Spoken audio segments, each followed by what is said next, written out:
Halo semua, perkenalkan nama aku Ferdian Syabais. Halo, kenalin aku Yasmin. Halo, namaku Tari. Hai, namaku Laili.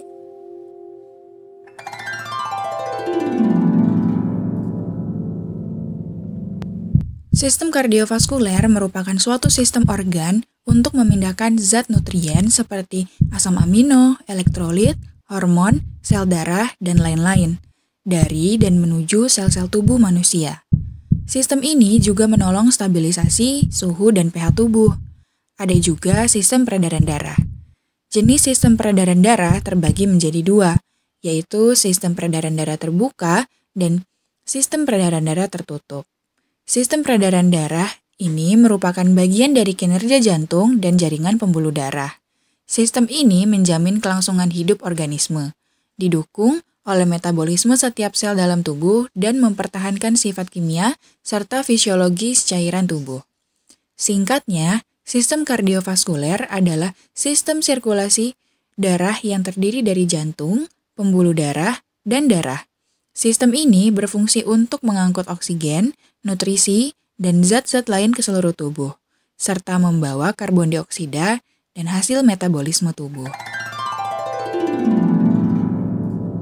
Jantung adalah pompa berotot di dalam dada yang bekerja terus-menerus tanpa henti memompa darah ke seluruh tubuh.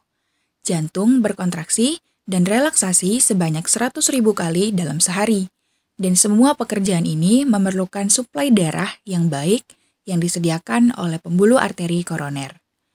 Bagian kanan dan kiri jantung masing-masing memiliki ruang sebelah atas atau atrium yang mengumpulkan darah dan ruang sebelah bawah atau ventrikel yang mengeluarkan darah.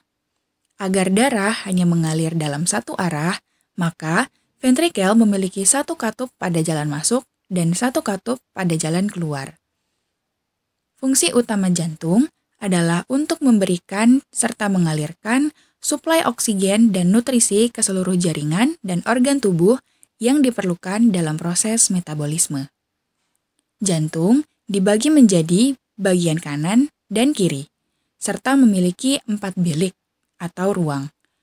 Bilik bagian atas dan bawah di kedua belahannya. Bilik atas, atrium, menerima darah yang kembali dari jantung dan memindahkannya ke bilik bawah ventrikel yang memompa darah dari jantung. Kedua belahan jantung dipisahkan oleh septum yang mencegah percampuran darah dari kedua sisi jantung.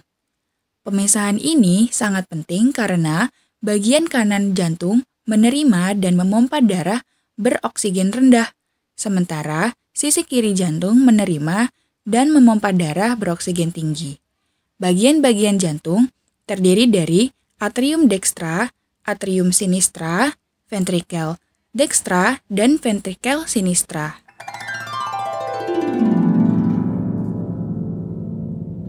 Berikutnya, katup jantung. Katup jantung adalah organ yang berfungsi seperti pintu satu arah untuk memastikan darah mengalir dengan benar dalam jantung dan ke seluruh tubuh. Jantung memiliki 4 katup yang berfungsi mencegah aliran darah balik saat dipompa, yaitu katup mitral terletak di antara atrium kiri dan ventrikel kiri. Katup trikuspid terletak di antara atrium kanan dan ventrikel kanan.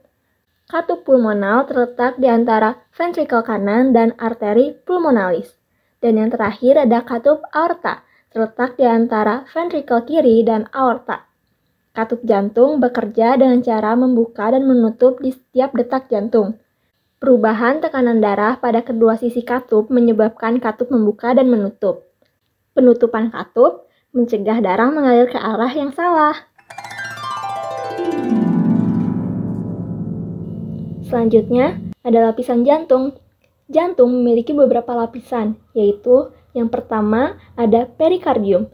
Perikardium adalah lapisan tipis yang membungkus jantung dan terdiri dari 2 lapisan, yaitu perikardium pariental dan perikardium visceral. Perikardium pariental melekat pada dinding toraks, sedangkan perikardium visceral menutupi permukaan luar jantung. Fungsi perikardium adalah menjaga posisi jantung, mencegah jantung bergesekan dengan organ di sekitar, dan melindungi jantung dari infeksi. Lapisan yang kedua ada epikardium. Epikardium adalah lapisan luar dinding jantung yang juga dikenal sebagai perikardium visceral. Epikardium terdiri dari perikardium fibrosa dan jaringan epitel. Ketiga ada miokardium. Miokardium adalah lapisan otot jantung yang terletak di tengah jantung. Miokardium memiliki sifat kontraktil yang kuat dan berfungsi memompa darah secara teratur dan efisien. Lapisan jantung yang terakhir yaitu endokardium. Endokardium adalah lapisan tipis dalam dinding jantung yang melapisi ruang jantung bagian dalam, menutupi katup jantung, dan berlanjut dengan endotelium pembuluh darah besar. Endokardium membantu mencegah adanya kerusakan pada dinding jantung dan juga membantu memperlancar aliran darah.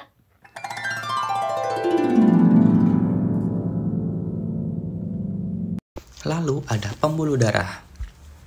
Pembuluh darah dalam sistem kardiovaskuler terdiri dari arteri, vena, dan kapiler. Arteri membawa darah ke jantung, vena membawa darah kembali ke jantung, dan kapiler mengalirkan darah ke seluruh jaringan tubuh. Pembuluh darah adalah organ berbentuk tabung yang berfungsi mengalirkan darah ke seluruh tubuh dan mengangkut darah kembali ke jantung. Pembuluh darah merupakan bagian dari sistem sirkulasi tubuh yang sangat penting untuk kelangsungan hidup. Pembuluh darah memiliki beberapa jenis, yaitu yang pertama arteri. Arteri adalah pembuluh darah yang membawa darah dari jantung ke seluruh tubuh. Arteri memiliki dinding tebal dan lapisan otot yang bisa membuat darah bergerak. Yang kedua ada vena, yaitu pembuluh darah yang membawa darah dari pembuluh kapiler kembali ke jantung. Vena memiliki katup yang memungkinkan aliran darah terjadi satu arah. Yang ketiga ada kapiler. Kapiler adalah pembuluh darah yang sangat kecil, tempat terjadinya pertukaran air dan zat tubuh lainnya antara darah dan jaringan sekitarnya.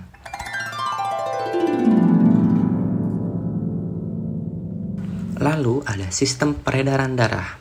Sistem peredaran darah adalah jaringan kompleks yang berfungsi untuk mengangkut darah ke seluruh tubuh, serta menghubungkan organ dan jaringan. Sistem ini juga dikenal sebagai sistem kardiovaskular atau sistem sirkulasi.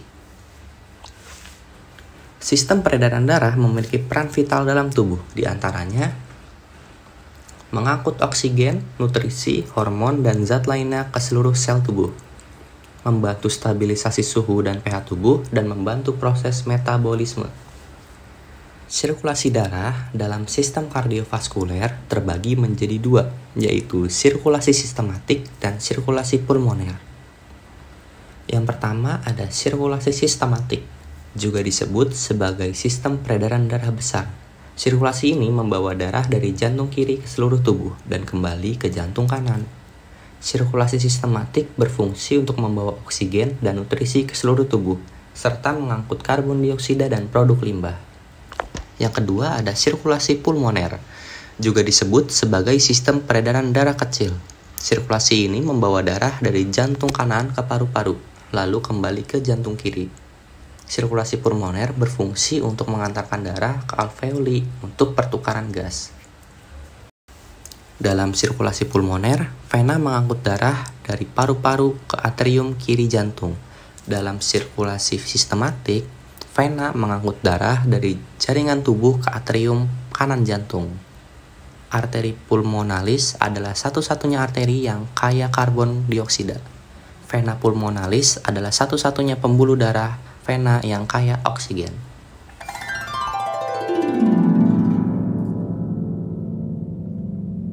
Penyakit kardiovaskular. Penyakit kardiovaskular adalah penyakit yang disebabkan oleh gangguan pada sistem kardiovaskular.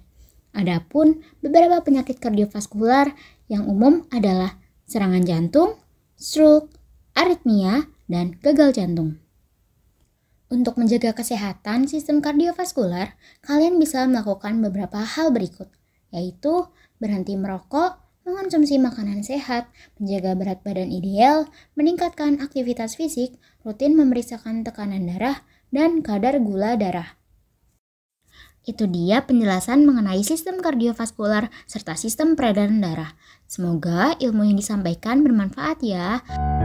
Terima kasih telah menonton.